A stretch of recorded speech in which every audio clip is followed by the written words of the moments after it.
الموت إن ترك خيرا Perlu hidayah menuju kepada jalan. إن ترك خيرا الوصية للوالدين Mesti ada petunjuk والأقربين guna menapak di atas jalan. الوصية للوالدين والأقربين.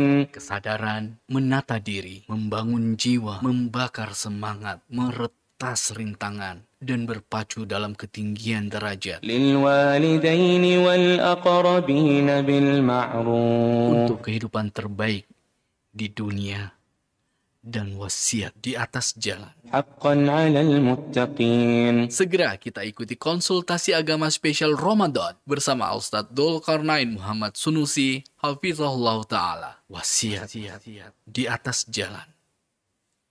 Bismillah. Assalamualaikum warahmatullahi wabarakatuh. Alhamdulillah, hamdan katsiran thayyiban mubarakan fi, kama yuhibbu rabbuna wa yarda. Asyhadu an la ilaha illallah wahdahu la syarikalah. Wa asyhadu anna Muhammadan abduhu wa rasuluh. Amma ba'd. Nabiyina Muhammad sallallahu alaihi wasallam. Amma ba'd. Baik pendengar 88,2 FM An-Nasiha Sakinah dengan Sunnah, juga para pemirsa TV An-Nasiha Sakinah dengan Sunnah, dimanapun Anda berada, senang sekali rasanya saya bisa kembali menyapa Anda untuk hari ini. Dan tanpa terasa kita telah memasuki hari ke-8 di bulan penuh berkah, penghulu dari segala bulan, Syahrul Mubarak, Syahrul Ramadan, 1443 Hijriah, atau bertepatan dengan tanggal hari Ahad, tanggal 10 April 2022. Alhamdulillah, kembali lagi kita akan mendengarkan nasihat indah dari guru kita, Al-Ustadz Abu Muhammad Dzulkarnain bin Muhammad Sunusi Hafizahullah Ta'ala.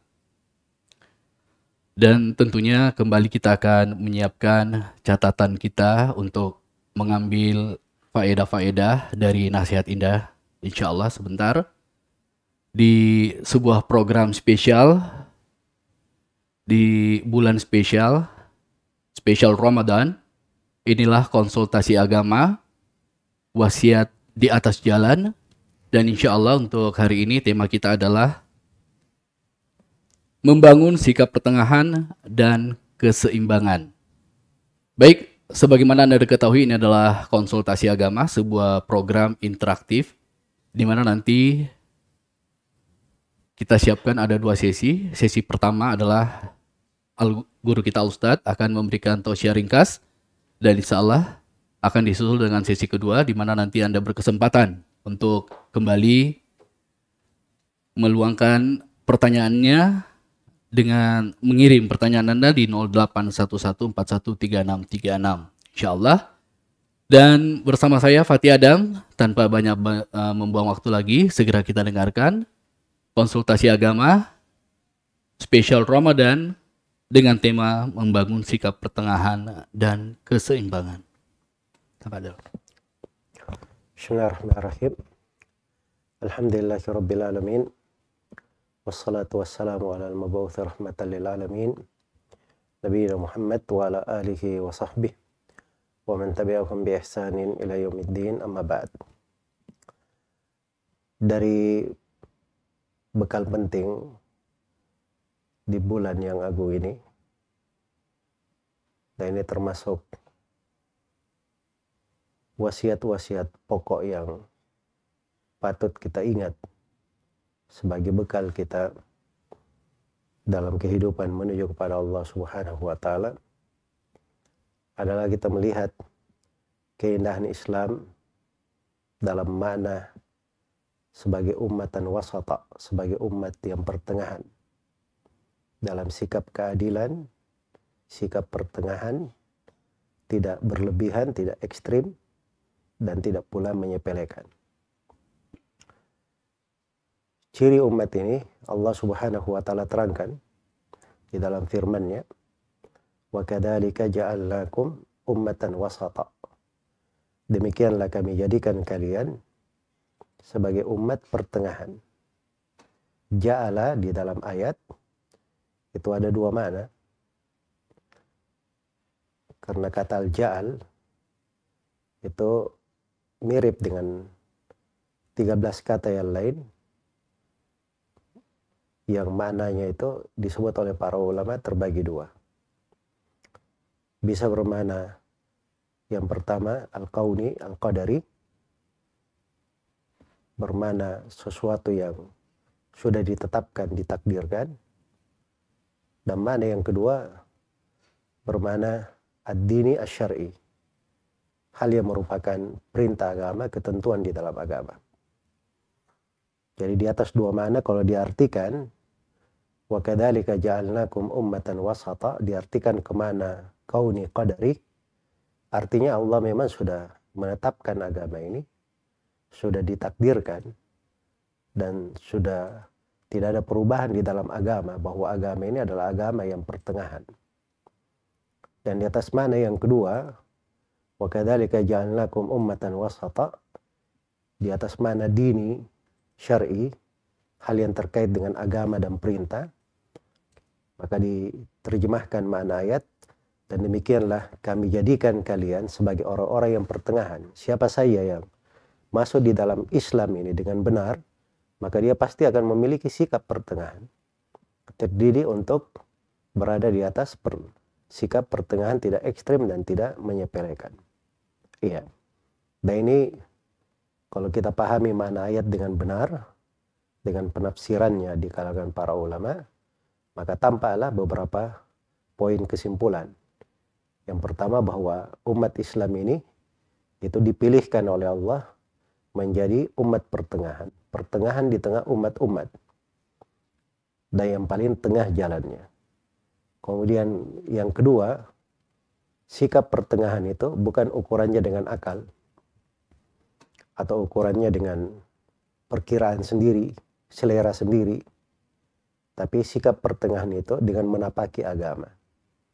Siapa yang berpijak di atas Al-Quran dan Sunnah, masuk kepada syariat Allah dan Rasulnya, maka dia pasti akan pertengahan dan seimbang. Nah, itulah pendidikan-pendidikan di bulan Ramadan ini. Kita di bulan Ramadan ini diikat dengan berbagai syariat. Iya. Makanya Nabi SAW itu, beliau di hari-hari kehidupannya, beliau kadang berpuasa sampai disangka bahwa beliau ini setiap hari puasa. Tapi kadang beliau tidak berpuasa sampai disangka bahwa ini Rasulullah tidak pernah berpuasa. Nah, ini penjagaan terhadap keseimbangan. Karena itu Nabi sebutkan puasa yang paling afdal, puasanya Nabi Daud. Sehari berbuka, sehari berpuasa. Adapun puasa setiap hari itu tidak dianjurkan oleh Nabi SAW. Walaupun dari sudut kesimpulan boleh atau tidak dianjurkan, sunnah atau tidak, itu ada silang pendapat di tengah para ulama. Tapi yang disepakati bahwa tidak ada puasa yang lebih afdal dari puasa Nabi Daud. Sehari berpuasa dan sehari berbuka. Demikian pula pada saat seorang itu membelanjakan harta, itu dididik untuk pertengahan. Dididik untuk pertengahan. Walladzina idza anfaqu lam yusrifu wa lam yaqturu wa kana baina dzalika qawama. Orang-orang yang apabila dia membelanjakan hartanya tidak berlebihan, tidak pula dia menahan. Tidak pula dia menahan. Tapi mereka berada tengah-tengah di antara dua hal. Dan ini terlihat ya pada pendidikan puasa ini.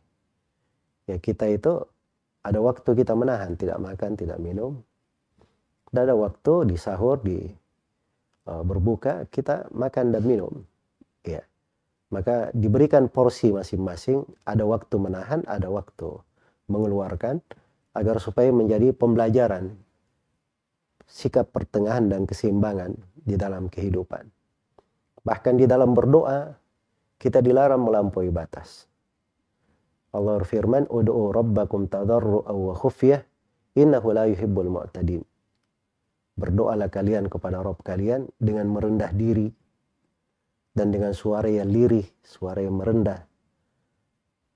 Sungguhnya Allah tidak menyenangi orang yang melampaui batas. Tidak menyenangi orang yang melampaui batas. Sebagaimana kita juga tidak boleh mengharamkan segala sembarangan, ya, atau tidak membolehkan untuk diri kita hal yang Allah Subhanahu wa taala bolehkan. Karena itu dalam Al-Quran Allah Subhanahu wa taala berfirman, ya ayyuhalladzina amanu la tuharrimu thayyibati ma ahallallahu lakum wa la ta'tadu innallaha la yuhibbul mu'tadin. Wahai orang-orang yang beriman, jangan kalian mengharamkan hal-hal yang baik yang Allah halalkan, tapi jangan kalian melampaui batas. Sesungguhnya Allah tidak menyenangi orang-orang yang melampaui batas. Maka hal yang melampaui batas itu dicela di dalam agama. Dicela di dalam agama. Karena itu Allah perintah kepada nabinya, fastaqim kama umirta wa man taba ma'aka wa la tataghaw. Istiqamalah engkau Nabi Muhammad bersama orang-orang yang bertobat bersamamu, dan jangan kalian melampaui batas. Jangan kalian melampaui batas. Maka ini di antara makna-makna yang sangat indah sekali, pendidikan yang sangat besar. Iya, kita di malam hari ada waktu untuk sholat, ada waktu untuk tidur, di siang hari puasa. Iya, di selain Ramadan ada waktu puasa, ada waktu berbuka.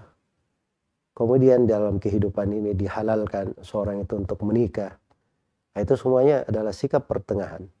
Makanya ketika datang 3 orang ke rumah Nabi Shallallahu Alaihi Wasallam bertanya tentang ibadah Nabi, kemudian salah seorang di antara mereka akhirnya berkata, ya, adapun saya akan sholat 1 malam suntuk setiap hari, tidak akan tidur selama-lamanya.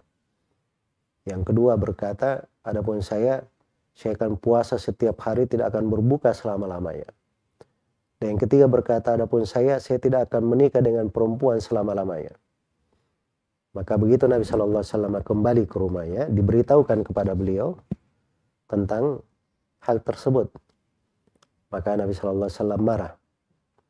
Kemudian beliau naik ke atas mimbar. Ini menunjukkan pentingnya perkara ini di sisi Nabi Shallallahu Alaihi Wasallam. Naik ke atas mimbar. Lalu beliau katakan, ama inni atqakum lillahi wa akhsyakum lah. Ketahuilah saya ini adalah orang yang paling bertakwa kepada Allah di antara kalian, dan orang yang paling takut kepada Allah di antara kalian. Tetapi saya ini sholat dan saya juga tidur. Aqumu wa anam. Dan di siang hari asumu wa aftir. Ada waktu saya berpuasa, ada waktu saya berbuka.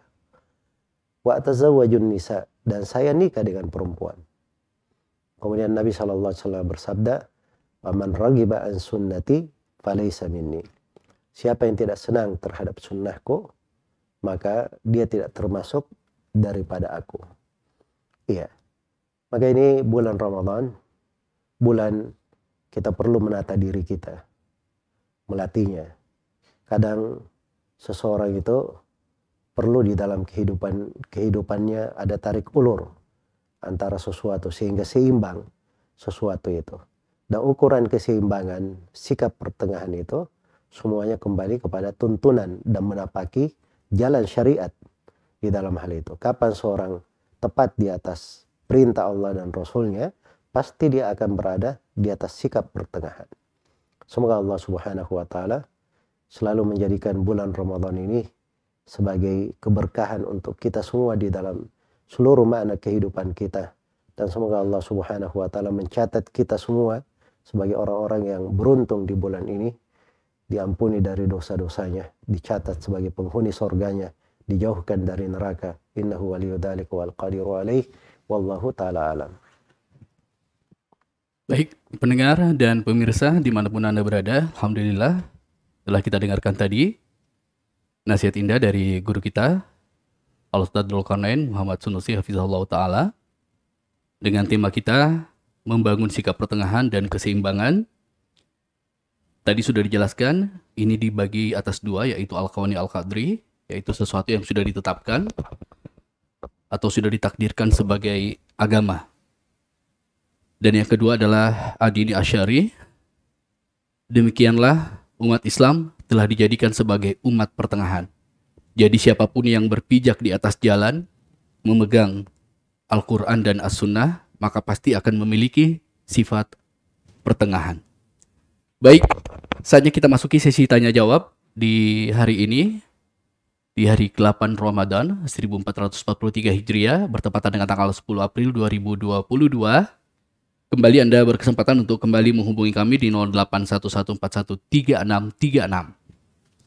Baik, melanjutkan program kita, langsung saja saya akan membacakan Ustadz beberapa pertanyaan yang sudah masuk di redaksi. Pertanyaan yang pertama, Assalamualaikum warahmatullahi wabarakatuh. Dari Diwas di Kabupaten Sopeng. Saya seorang pegawai negeri, setiap bulan dipotong zakat profesi, sementara nisab dan haulnya belum sampai. Alasannya, nisabnya akan sampai setiap tahun, dan haulnya bisa disegerakan berdasarkan hadits dari Ali radhiyallahu taala anhu. Setelah Abbas bertanya kepada Rasulullah sallallahu alaihi wasallam tentang menyegarkan haul. Pertanyaannya Ustadz, pertama, bagaimana kedudukan hadits tersebut tentang menyegarkan haul? Sementara ada juga hadits bahwa zakat itu sampai haulnya. Dan pertanyaan kedua, bisakah saya niatkan hanya sedekah saja, bukan niat zakat, Ustaz? Bismillahirrahmanirrahim. Alhamdulillahirabbil alamin. Wassalatu wassalamu ala al-mab'uts rahmatan lil alamin. Nabiyina Muhammad wa ala alihi wa sahbihi wa man tabi'ahum bi ihsanin ila yaumiddin, amma ba'd. Jadi memang kata zakat profesi itu profesi kan banyak bentuknya. Tapi kalau profesi yang dimaksud gaji bulanan yang dia dapatkan sebagai seorang pegawai negeri, ya ini menerapkan kriteria kewajiban zakat itu sulit padanya ya. Karena kewajiban zakat itu disyaratkan yang pertama harus sudah mencapai 1 haul, sudah dipegang selama 1 tahun. Sedangkan ini belum dipegang selama setahun, baru diterima langsung dikeluarkan. Ya, maka tidak ada kewajiban zakat dalam hal itu. Kemudian yang kedua, disyaratkan harus mencapai nisab. Nisabnya itu harus senilai dengan 85 gram emas atau senilai dengan 559 gram. Ya kalau gajinya misalnya tidak sampai ke situ, atas dasar apa diwajibkan? Ya. Kemudian yang ketiga, harta itu sudah masuk ke dalam kepemilikan tetapnya. Masuk ke dalam kepemilikan tetap. Baik. Jadi itu ketentuan, dan 2 hal yang saya sebutkan tadi secara pokok itu sulit untuk dipastikan.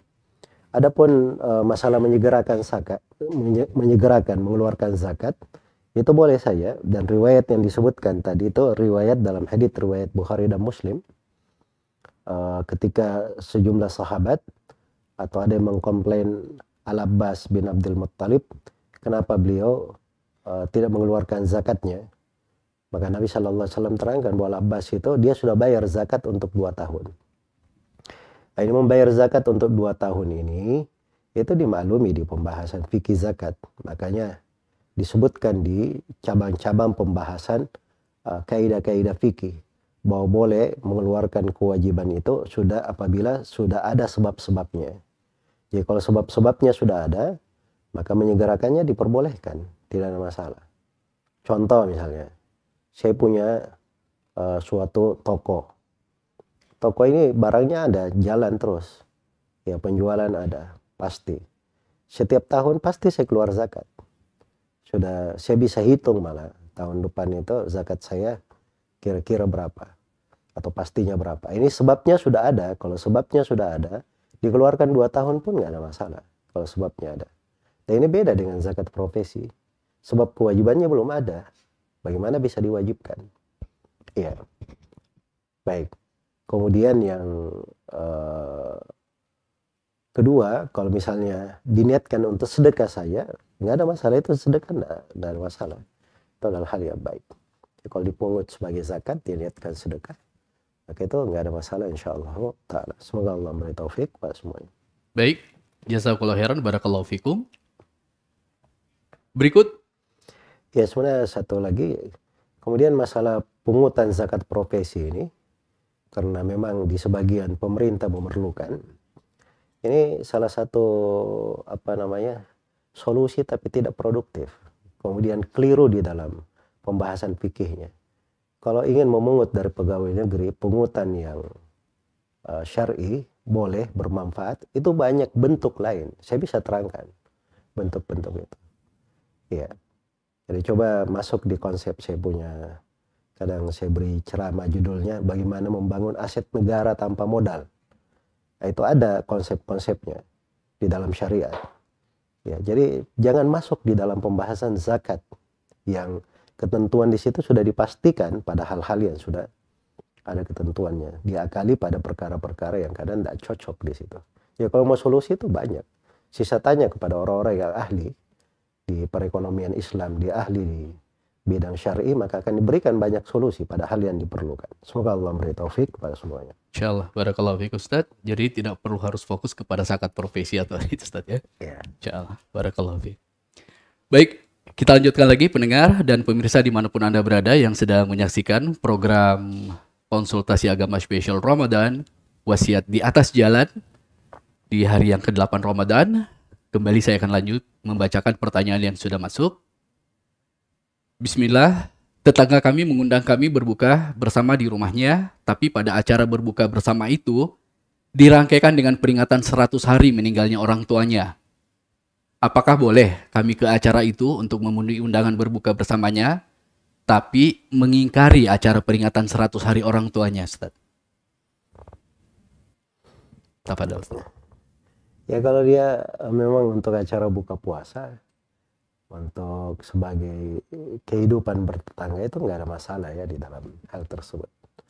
Ya cuman memang sayang di tengah masyarakat kita kadang ya seperti itu ada ritual-ritual khusus. Ya padahal kalau ingin berbuat kepada orang tua itu masa terbatas pada 40, 100 hari, 1000 hari. Harusnya setiap hari kita berbuat baik untuk orang tua kita. Jadi kadang mengkhususkannya pada hal yang ritual-ritual tertentu itu membentuknya kayak sebuah tuntunan, dan hal yang seperti itu harus disertai petunjuk dari Nabi. Kalau tidak ada dalil dan petunjuk dari Nabi itu tidak boleh hal yang seperti itu. Semoga Allah memberikan taufik kepada semuanya. Baik, jazakallahu khairan, barakallahu fiik. Pendengar dan pemirsa dimanapun Anda berada, kami juga membuka layanan interaktif. Silakan menghubungi kami di 0811413636. Buat Anda yang ingin bertanya langsung ke guru kita Ustadz Dzulkarnain Muhammad Sunusi Hafizahullah Ta'ala. Dan buat Anda yang sudah mengirim pertanyaan, saya kembali akan membacakan pertanyaan yang sudah Anda kirim. Berikut, oke, kita angkat dulu penelpon yang sudah tersambung. Halo. Halo, Assalamualaikum. Waalaikumsalam warahmatullahi wabarakatuh. Barakallahu fiik. Dari siapa di mana, Pak? Dari hamba Allah di Sulsel. Hamba Allah di Sulsel. Baik, silakan. Yes. Saya sekeluarga beberapa orang bermaksud berzakat fitrah nanti di akhir Ramadan, tetapi saya akan berikan kepada keluarga yang miskin di kampung asal, dan nanti berasnya saya akan bawa setelah Lebaran pada saat pulang kampung. Bagaimana hal tersebut, Ustaz? Terima kasih. Itu saja, Pak. Ya. Baik. Barakallahu khairan, barakallahu fiik. Jadi apa yang disebut oleh Bapak tadi, dia keluarkan zakat fitrinya di akhir Ramadan. Dan perlu diketahui di akhir Ramadan itu mulai dikeluarkan boleh dari tanggal 28. Tidak boleh sebelumnya. Ya, mulai dari tanggal 28. Ya kalau saya sudah ada beras misalnya, kewajiban, misalnya saya satu keluarga ada satu karung, saya sudah siapkan kewajiban saya, zakat fitri saya. Terus saya ingin berikan kepada seorang di kampung saya, seperti yang Bapak tanyakan tadi. Saya hubungi orang tersebut, ini ada beras zakat fitri, ya saya sudah berikan untuk kamu. Tapi nanti kamu ambilnya, kalau saya setelah Idul Fitri saya pulang sekalian saya serahkan. Maka itu nggak ada masalah. Yang penting penyerahannya itu sudah ada di waktunya. Mulai dari tanggal 28 sampai sholat idnya, penyerahannya. Walaupun secara telepon. Iya, walaupun secara telepon. Kalau dia belum serahkan, oh nanti aja, simpan aja dulu. nanti pulang kampung baru saya datangi rumah si fulan. Padahal dia belum beritahu sama sekali. Akhirnya tidak boleh. Sebab itu dianggap dia mengeluarkan zakat fitri di luar waktunya. Di luar waktunya. Jadi harus dipastikan ya bahwa zakat fitri itu dikeluarkan pada waktunya. Itu poin yang pertama. Poin yang kedua, boleh zakat fitri itu setelah kita serahkan kepada orang, zakat orang itu dititip dulu di rumah kita. Nanti kita serahkan di waktu lain. Semoga Allah memberi taufik kepada semuanya. Baik, jazakallahu khairan, barakallahu fiik. Jadi bisa bentuknya seperti simbolis begitu Ustaz ya? Dia bukan simbolis karena penyerahan benaran sebenarnya. Cuman fisiknya belum ada. Diamanatkan, dititip ke kita. Baik. Dititip ke kita. Baik. Baik, pendengar dan pemirsa, kita lanjutkan lagi di... Itu mempermudah sebenarnya, Yes, mempermudah untuk banyak orang. Karena kadang di akhir Ramadan kan semua orang punya kesempatan. Ya. Jadi itu mempermudah juga. Ya. Dan itu alhamdulillah solusi syar'i bagus. Semoga Allah memberikan kemudahan. Jazakallahu barakallahu fiik. Baik, kita terima lagi penelpon yang sudah masuk di 081144413636. Halo. Assalamualaikum warahmatullahi wabarakatuh. Waalaikumsalam warahmatullahi wabarakatuh. Dari siapa di mana, Pak? Dari Yusuf di Gorontalo. Insyaallah barakallahu fiik. Silakan Pak Yusuf.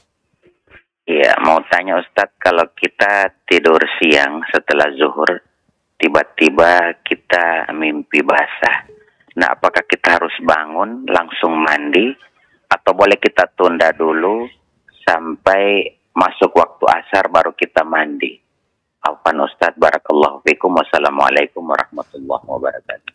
Waalaikumsalam warahmatullahi wabarakatuh. Jadi kalau dari sudut bolehnya, boleh saja. Mau langsung mandi, mau ditunda dulu.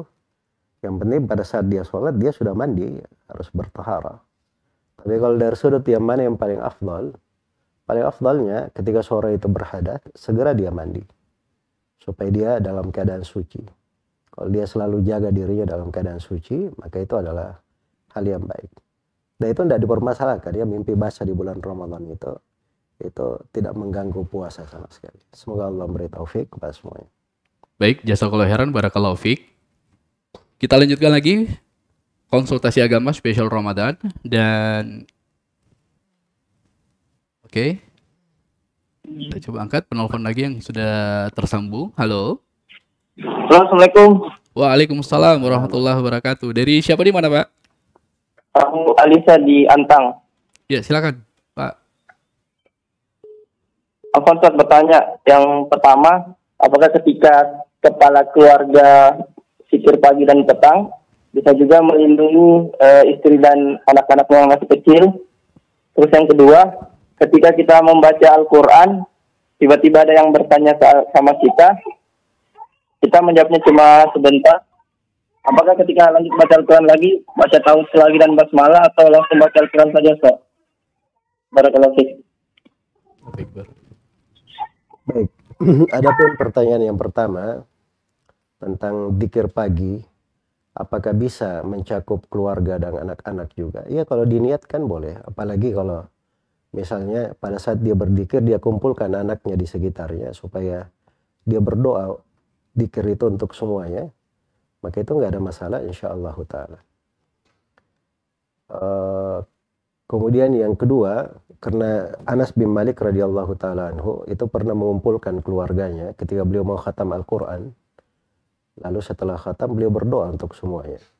Nah itu dari hal yang berjalan di tengah para sahabat. Tidak ada masalah dengan hal itu. Insyaallah ta'ala. Kemudian yang kedua, kalau seorang misalnya lagi baca Al-Quran, ada yang mengajak bicara dan seterusnya, tidak ada masalah, dilayani, dijawab sesuai dengan keperluan. Setelah itu langsung lanjut membaca saja. Tidak perlu dia ta'awud lagi dari awal. Karena itu cuma jeda sedikit saja. Ya. Jeda sedikit dan tidak ada masalah insyaallah ta'ala. Semoga Allah memberi taufik kepada semuanya. Baik, jazakallahu khairan, barakallahu fiik. Kembali saya akan membacakan pertanyaan yang sudah masuk. Apakah TNI atau Polri jika berperang atau menjalankan tugasnya dan di dalam peperangan tersebut ia mati, apakah ini termasuk mati syahid di jalan Allah, Ustaz? Ya, tidak diragukan ya, orang yang bertugas dalam keamanan sebuah negara itu posisinya besar sekali di dalam agama dan keutamannya sangat besar. Bahkan kalau kita cerita masalah jihad, masalah ribat, berjaga di daerah-daerah yang dikhawatirkan bahaya terhadap kaum muslimin. Kita bercerita tentang besarnya keutamaan orang yang menjaga keamanan manusia. Itu pahala-pahala memang mengalir untuk orang-orang yang bekerja di sebagai aparat keamanan. Maka selama mereka di atas tugas yang menjaga keamanan pada perkara yang dicintai dan diridhai oleh Allah Subhanahu wa taala, maka sangat diharapkan orang-orang yang meninggal di atas hal tersebut dari aparat keamanan itu digolongkan kepada orang-orang yang mati syahid. Ya, orang-orang yang meninggal di atas jalan Allah Subhanahu wa taala karena menjaga keamanan kaum muslimin, menjaga keamanan negeri. Semoga Allah memberikan taufik kepada semuanya. Baik, jazakallahu khairan, barakallahu fiik. Buat Anda yang baru saja mendengarkan kami atau menyaksikan kami di TV An-Nasiha, juga di Dzulqarnain MS dan di Radio An-Nasiha, di beberapa media sosial, Facebook, YouTube, dan Instagram. Anda sedang mendengarkan konsultasi agama spesial Ramadan, wasiat di atas jalan, dan alhamdulillah kita sudah setengah jalan di program acara untuk hari ini. Kembali diingatkan buat Anda yang baru menyimak kami, kita sedang berada di sesi kedua, di sesi tanya jawab. Silahkan mengirim pertanyaan Anda di 0811413636. Juga bisa Anda hubungi untuk bertanya langsung ke guru kita Ustadz Dzulqarnain Muhammad Sunusi. Baik, saya kembali akan membacakan pertanyaan yang sudah masuk dari Ummu Safiyah. Apabila sebulan penuh tidak puasa karena menyusui, kemudian membayar fidyah, lalu di pertengahan bulan datang haid, apakah dihitung fidyah juga atau mesti bayar qada, Ustaz? Kalau seorang perempuan itu dia tidak berpuasa karena khawatir akan anak yang dia susui, maka kewajibannya membayar fidyah. Tapi kalau misalnya dia datang haid, maka haidnya itu yang didahulukan sebagai hitungan. Makanya pada masa haid itu semuanya diqadha, nggak boleh bayar fidyah di situ. Karena bayar fidyah itu karena meninggalkan puasa dengan alasan menyusui. Sedangkan ini dia meninggalkan puasa karena haid, maka haidnya itu tetap diwajibkan untuknya mengqadha dan tidak ada membayar fidyah di situ. Semoga Allah memberi taufik kepada semuanya. Baik, jazakallahu khairan, barakallahu fiik. Berikut pertanyaannya, bagaimana pendapat Ustadz untuk makmum ketika sholat tarawih memegang mushaf di tangan dengan alasan bahwa lebih fokus mendengar bacaan imam dengan mushaf di tangan daripada hanya mendengar saja tanpa memegang mushaf gitu? Jadi memegang mushaf itu ada beberapa keadaan. Yang pertama di sholat wajib, itu tidak dibolehkan. Tidak untuk imam, tidak untuk makmum. Iya, karena pada dasarnya Nabi SAW bersabda dalam hadits Ibnu Mas'ud riwayat Bukhari dan Muslim, inna fis sholati syughla. Sungguhnya dalam sholat itu kesibukan yang sangat menyibukkan. Jangan dia sibukkan dirinya dengan memegang mushaf. Asalnya dia tidak memegang apa-apa. Cuman untuk sholat sunnah, khususnya di sholat tarawih, itu telah syah dari sebagian sahabat melakukan hal tersebut, yaitu menunjukkan pembolehan, dan pembolehan ini sekadarnya.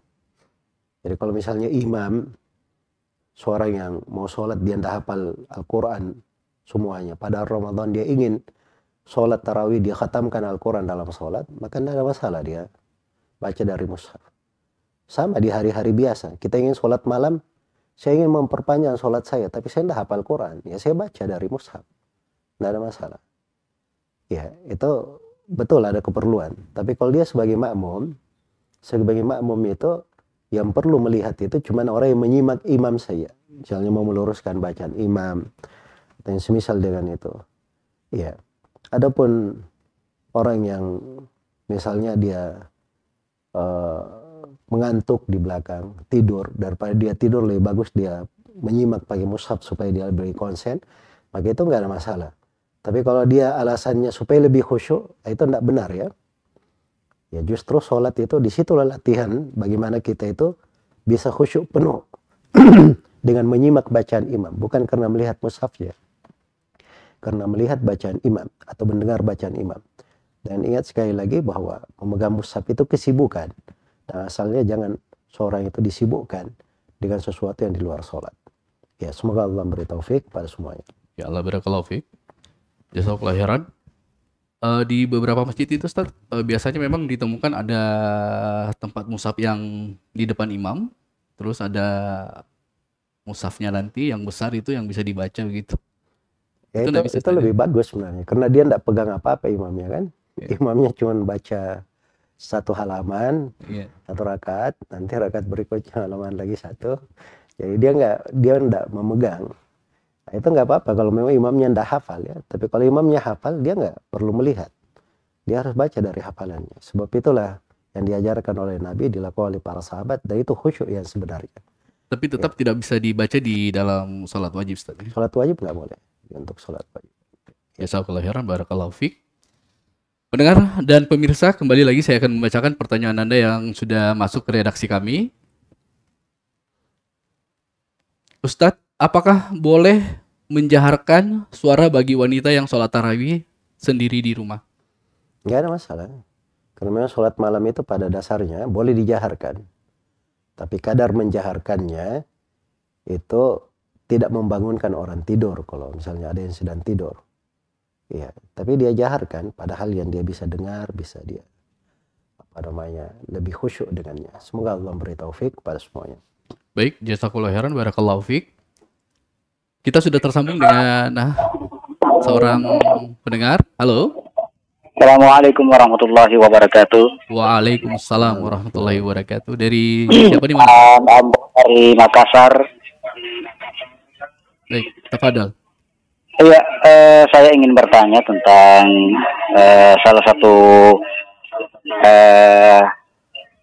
hadis yang menyatakan puasa itu untukku, ya. Dari hadis kursi ya, saya dengar itu. Bagaimana substansi yang sebenarnya tentang hadis itu, Pak Ustadz? Demikian. Assalamualaikum warahmatullahi wabarakatuh. Assalamualaikum warahmatullahi wabarakatuh. Jadi itu hadits Abu Hurairah di dalam riwayat Bukhari dan Muslim. Rasulullah SAW bersabda, "Kullu amali ibni Adam yudha'af, al-hasanatu asyru amthaliha ila 700 dha'fin." Setiap amalan anak Adam dilipat gandakan menjadi 10 kali lipat hingga 700 kali lipat. Kemudian Nabi bersabda, qala Allahu, Allah Ta'ala berfirman.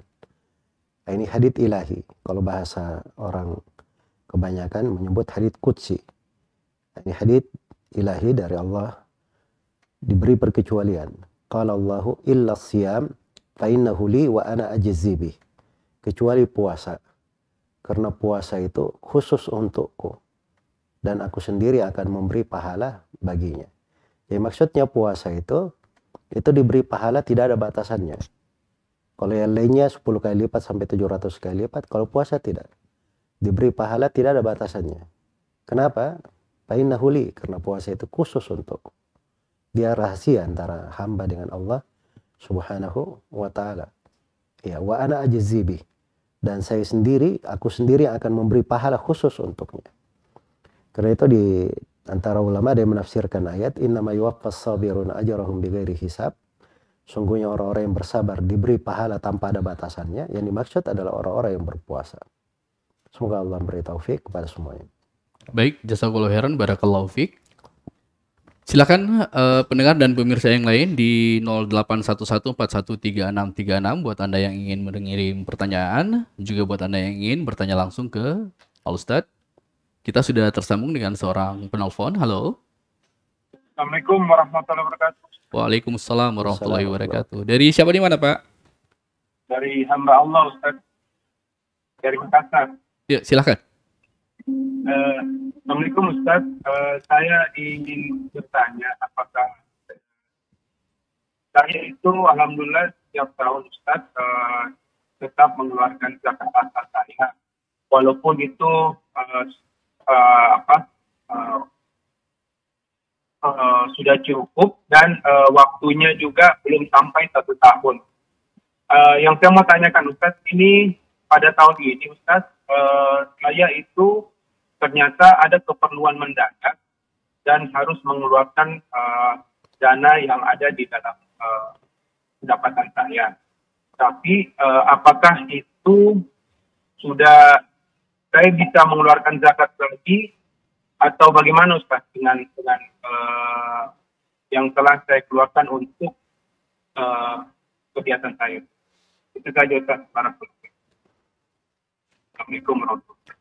Waalaikumsalam warahmatullahi wabarakatuh. Jadi yang pertama, kadang kita itu ada kewajiban zakat ya. Misalnya seperti Bapak penanya tadi, mungkin kewajiban zakatnya setelah Ramadan.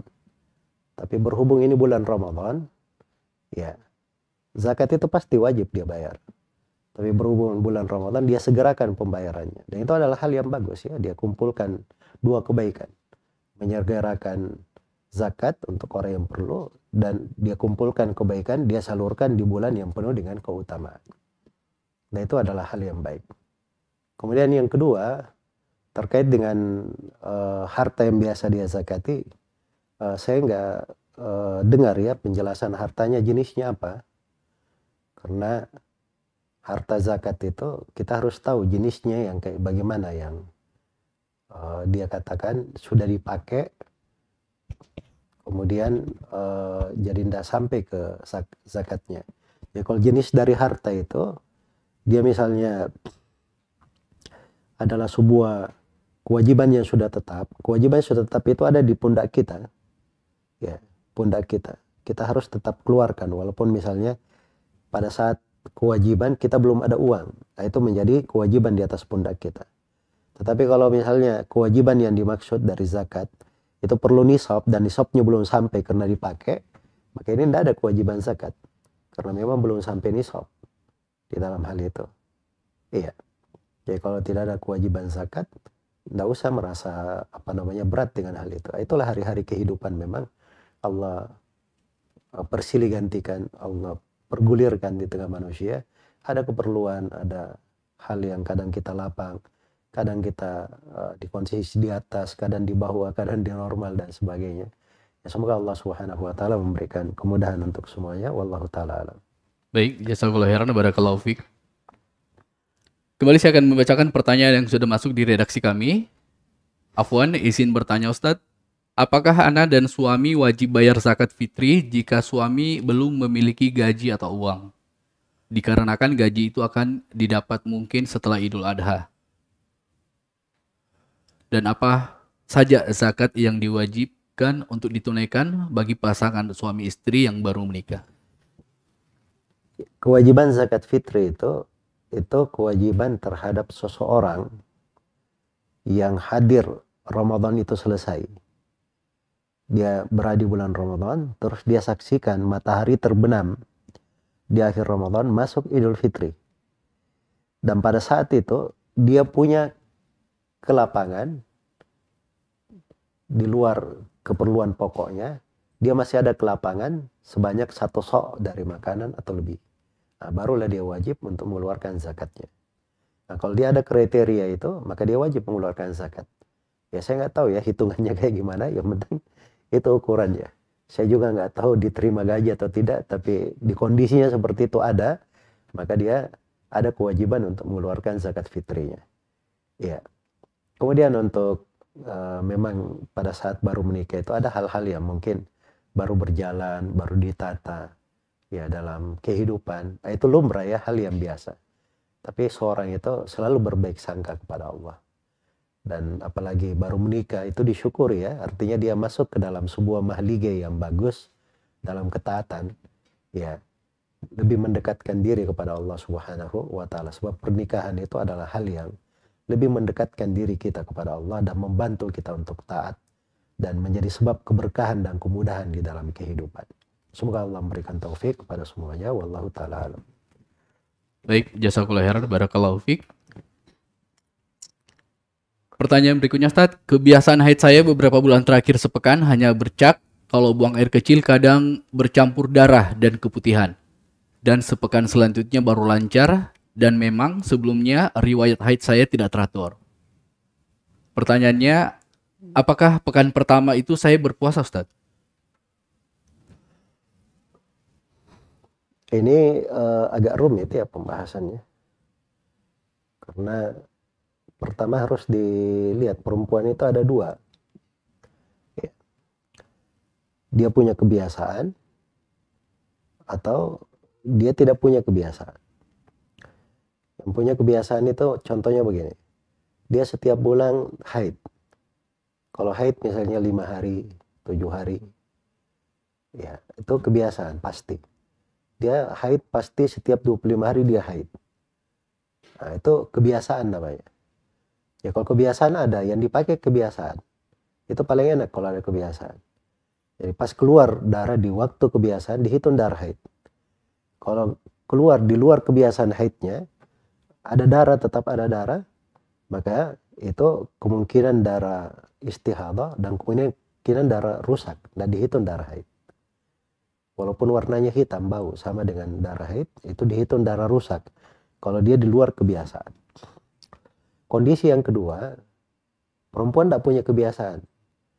Jadi biasanya haidnya kadang awal bulan, kadang akhir bulan, kadang tengah bulan. Ya.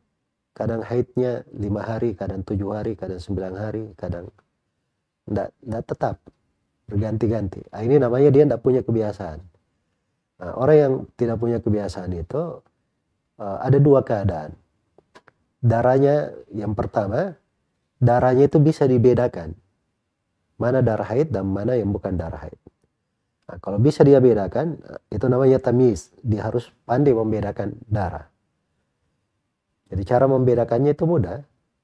Darah haid itu warnanya hitam. Dari sudut warna. Kemudian yang kedua dari sudut bau, tidak bagus baunya. Kemudian yang ketiga dari sudut ketebalan. Dia tebal. Ya, kemudian dari sudut menggumpal. Darah haid itu setelah keluar dia tidak menggumpal. Sebab dia asalnya gumpalan dalam rahim, pecah. Begitu keluar dia tidak menggumpal lagi. Ya. Nah, itu darah haid dari sudut sifat. Adapun darah istihadah, itu darah dia keluarnya itu bukan dari rahim, dia urat pecah. Makanya ketika keluar, dia itu menggumpal biasanya. Nah, itu darah istihadah. Dan warnanya merah, kemudian tipis. Ya, bau darah biasa. Itu darah istihadah itu tidak dihitung. Dia tetap sholat, tetap puasa. Tapi darah haid ini yang masalah. Karena pada saat haid tidak boleh puasa, tidak boleh sholat. Baik. Sisa muncul sekarang pertanyaan, tetap darah saya tidak bisa bedakan. Kadang hitam, kadang ini saya nggak, yang keluar juga tidak bisa dibedakan. Maka kalau tidak bisa seperti itu, sisa satu solusi untuknya. Dia ambil kebiasaan kebanyakan perempuan. Kebanyakan perempuan itu 7 hari. Dia anggap dirinya haid selama 7 hari saja. Apa yang lebih 7 hari dia hitung darah rusak. Begitu saja. Ya. Jadi itu rincian 3 keadaannya. Ya wallahu ta'ala alam. Baik, jazakallahu khairan, barakallahu fiik. Pendengar, pemirsa dimanapun Anda berada, kita masih di konsultasi agama spesial Ramadan, wasiat di atas jalan, dan kita sudah di sesi yang kedua, di sesi tanya jawab. Kami masih menunggu deringan telepon Anda di 0811413636. Juga pertanyaan Anda silahkan dikirim. Dan kembali saya akan membacakan pertanyaan yang sudah masuk. Bagaimana hukumnya seorang yang mampu secara finansial, tetapi di sebagian besar hari-hari di bulan Ramadan, ia mencari makanan berbuka gratis? Ini bukan curhat kayaknya, Ustaz.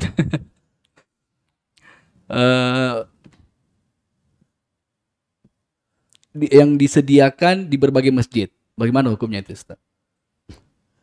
Ya di berbagai masjid kan memang ada buka puasa ya, karena ya itu memang pada saat berpuasa ada orang-orang yang memang perlu, tapi dia tidak bisa tidak mau ngomong saja bahwa dia perlu, tapi dia tahu di masjid ada buka puasa, dia ke sana. Kemudian ada juga orang-orang yang kadang dia memang sedang di jalan, nyampe ke rumah begitu kalau buka. Maka masjid solusinya itu bagus ya. Ya. Dan mungkin untuk orang yang disebutkan juga tadi, dia nggak ada masalah makan. Memang diperuntukkan untuk siapa yang berbuka di masjid. Ya, dan kadang sebagian orang, dia senang buka puasa bersama, sebab hadir bersama kaum muslimin. Dia senang melihat saudara-saudaranya yang lain, bisa merasakan suka dan duka bersama. Ya, kalau untuk maksud itu nggak ada masalah ya. Ya. Tapi dari sudut etika-etika lain, itu kembali kepada pembawaan dan jiwa kepada seorang sendiri. Semoga Allah beri taufik kepada semuanya. Baik, jazakallahu khairan, barakallahu fiik. Jadi mungkin tadi terkesan agak pelit ya Ustadz, karena secara finansial cukup tapi suka ke masjid. Cuma memang ya mungkin kebiasaan untuk ingin selalu bersama kaum muslimin. Alhamdulillah. Baik pendengar, kembali saya bacakan pertanyaan yang sudah masuk. Berikut dari Ummu Abdillah.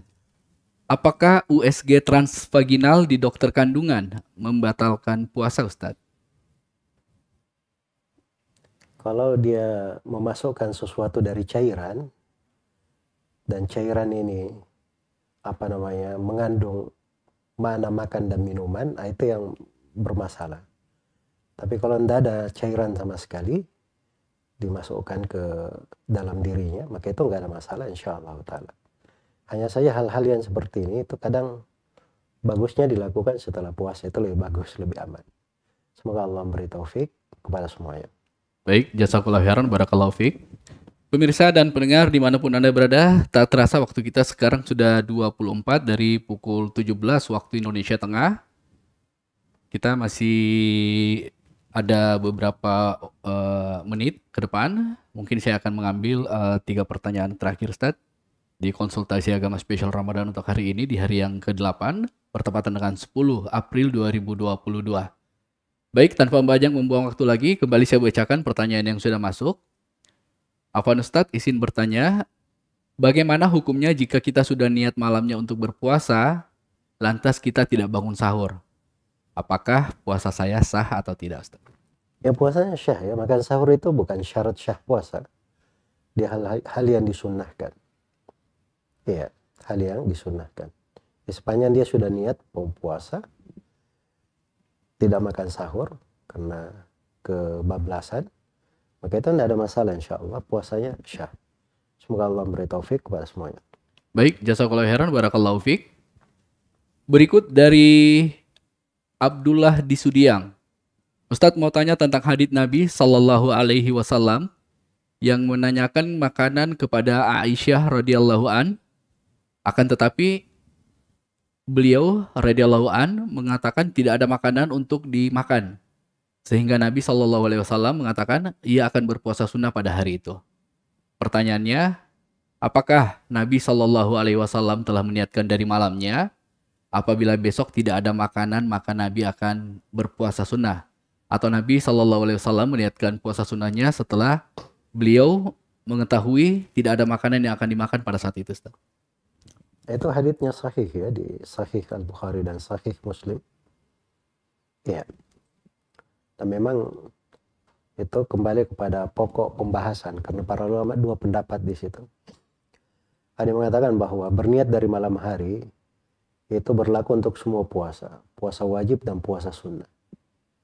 Dan pendapat yang kedua mengatakan berniat dari malam hari itu berlaku untuk puasa wajib saja, ataupun puasa sunnah tidak berlaku, tidak mesti. Ya, berdasarkan hadits Aisyah yang disebutkan. Ya.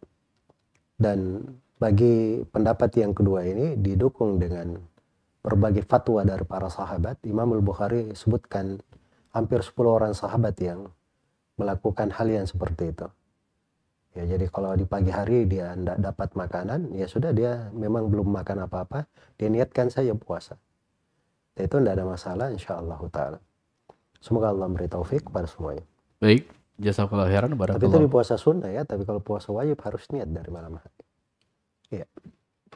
Jadi di puasa sunnah pendengar ya, kalau wajib berarti tetap harus niat di malam harinya. Baik, pertanyaan terakhir Ustadz, ini dari Pak Ilham di Sulawesi Tenggara. Izin bertanya, di bulan Ramadan bertepatan dengan panen jagung, di mana jagung itu tidak bisa diundur masa panennya hingga selesai Ramadan. Yang jadi masalah, pekerja yang kami sewa untuk memanen jagung harus ditanggung makan siang mereka, karena kerja berat tidak memungkinkan untuk berpuasa. Bagaimana hukumnya kami memberikan makan siang pada pekerja tersebut, padahal bulan Ramadan, Ustaz? Nah itu yang menjadi masalah sebenarnya. Ya kita harusnya itu membantu orang di dalam kebaikan dan ketakwaan.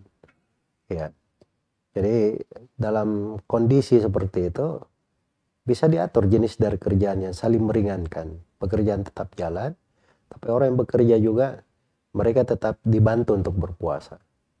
Apakah diringankan kerjaannya atau diberi porsi kerja, diberi tambahan bonus misalnya supaya dia juga dapat pahala membantu orang bersemangat untuk bekerja.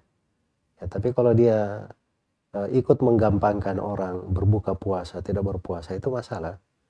Ya, kaidahnya adalah ayat wa ta'awanu 'alal birri wat taqwa wa la ta'awanu 'alal itsmi wal 'udwan.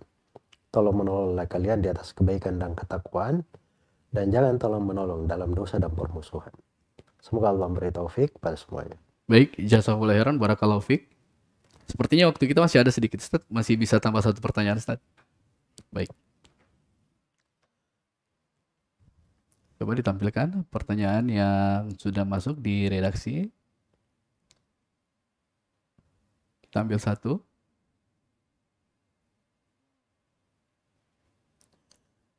Yang dari Morowali kayaknya. Ya, baik. Dari Abdullah di Morowali, Ustaz. Saya pernah diajak ikut main arisan di kalangan ikhwan, Ustaz. Katanya syaratnya harus punya alasan supaya bisa ikut main arisan. Apakah ini termasuk hutang? Mohon penjelasannya, Ustaz, dan apa hukum arisan itu sendiri, Ustaz?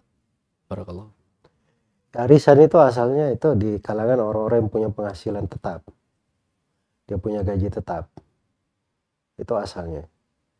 Jadi semuanya memberikan pembayaran yang sama dan semuanya menerima hal yang sama. Dan ini letak silam pendapat di kalangan para ulama. Di antara ulama kita ada yang mengharamkan dan ada yang membolehkan. Saya lebih condong kepada pendapat yang membolehkan.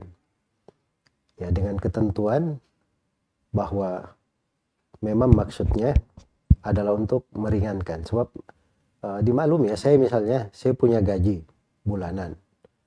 Ya, anggaplah gaji bulanan saya 2 juta. Saya perlu uang 20 juta. Saya nggak bisa dapat. Tapi saya sanggup. Kalau saya dapat 20 juta, saya bisa bayar 1 juta setiap bulan. Iya, saya sanggup. Nah, maka berkumpullah kita 20 orang, teman-teman yang punya penghasilan yang bisa rutin. Maka setiap orang bayar 1 juta tiap bulannya. Jadi menjadi 20 juta yang diterima. Yaitu satu putaran 20 kali. Setiap orang bayar 1 juta 1 juta. Dan yang berhak mengambilnya diundi.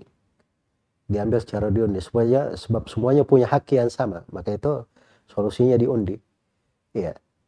Kemudian tidak boleh memberi, karena itu ada yang bilang arisan tembak itu siapa yang bayar lebih banyak, itu jelas riba ya, dan jelas hal yang diharamkan. Tapi kalau bentuk yang saya terangkan tadi itu nggak ada masalah, kadang memperingan sebab maksudnya memang ke sana. Ya, maksudnya adalah untuk hal itu. Tapi sebagian ulama ada yang tidak membolehkan secara mutlak. Di dalam hal itu, ya, wallahu ta'ala alam. Terus dengan mentraktir, kalau misalnya yang namanya naik, Ustaz, mentraktir makanan bagaimana itu, Ustaz? Nah, itu kembali kepada dia sendiri aja. Dia mau traktir orang, dia mau kasih orang lain, dia mau ini, itu urusan dia. Sebab itu masuk ke dalam kepemilikannya. Baik. Ya. Baik, jazakallahu khairan, barakallahu fiik. Pendengar dan pemirsa dimanapun Anda berada, demikianlah konsultasi agama spesial kita untuk hari ini. Wasiat di atas jalan. Dan alhamdulillah, terima kasih buat Anda yang sudah mengirim pertanyaan dan juga yang sudah bertanya langsung di 0811413636. Semoga saja di hari ini banyak manfaat dan faedah yang sudah kita catat terkait tausiah ringkas Ustadz di awal acara tadi. Baik, saya beserta kru yang bertugas mengucapkan terima kasih banyak, dan program acara ini insya Allah sebentar subuh bisa Anda simak ulang di 88,2 FM An-Nasihah Sakinah dengan Sunnah di pukul 3.30 sampai 4.30 insya Allah ta'ala. Baik, saya bersama tim yang bertugas segera mohon diri. Ustaz, jazakallahu khairan, barakallahu fiik. Sampai ketemu di waktu dan di tempat yang sama. Subhanakallahumma wa bihamdik, asyhadu an la ilaha illa anta astaghfiruka wa atubu ilaik. Assalamualaikum warahmatullahi wabarakatuh.